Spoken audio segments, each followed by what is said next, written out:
Lionel Messi আর Cristiano রোনালদোর ভক্তরা এখনই সাবধান হয়ে যান, কারণ 2026 বিশ্বকাপের ফাইনাল নিয়ে টাইম ট্রাভেলার এআই এমন এক ভয়ঙ্কর ভবিষ্যৎবাণী করেছে যা পুরো ফুটবল দুনিয়াকে স্তব্ধ করে দিয়েছে। কি ঘটতে যাচ্ছে 2026-এর ফাইনালে?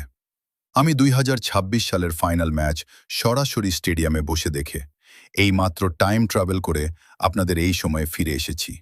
আপনারা যারা ভাবছেন এবারও আর্জেন্টিনা বা পর্তুগাল খুব সহজে ফাইনালে চলে যাবে, তারা মস্ত বড় ভুল করছেন।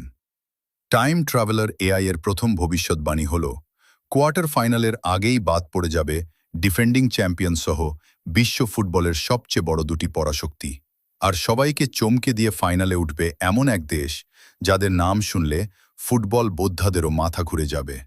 দ্বিতীয় ভবিষ্যৎবাণী শুনলে আপনার গা শিউরে উঠবে।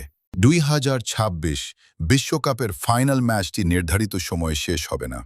ম্যাচ গড়াবে টাই ব্রেকারে, আর সেখানে কোনো মানুষের সিদ্ধান্ত নয়, এআই রেফারির এক ঐতিহাসিক চরম বিতর্কিত পেনাল্টি সিদ্ধান্তে নির্ধারিত হবে চ্যাম্পিয়ন দলের ভাগ্য। কিন্তু শেষ পর্যন্ত কোনো দেশ নিতে যাচ্ছে 2026 সালের সোনালি ট্রফি। টাইম ট্রাভেলার এআই এর শেষ ভবিষ্যৎবাণী অনুযায়ী ফাইনালে যে দলটি কাপ জিতবে তাদের জার্সির রং হল ডার্ক এবং গোল্ডেন কম্বিনেশন। আপনার কি মনে হয় টাইম ট্রাভেলারের এই ভবিষ্যৎবাণী কি মিলবে? আর্জেন্টিনা, ব্রাজিল, পর্তুগাল নাকি ফ্রান্স, কার ঘরে যাচ্ছে এবারের বিশ্বকাপ? এখনই কমেন্টে আপনার প্রেডিকশন লিখে জানান।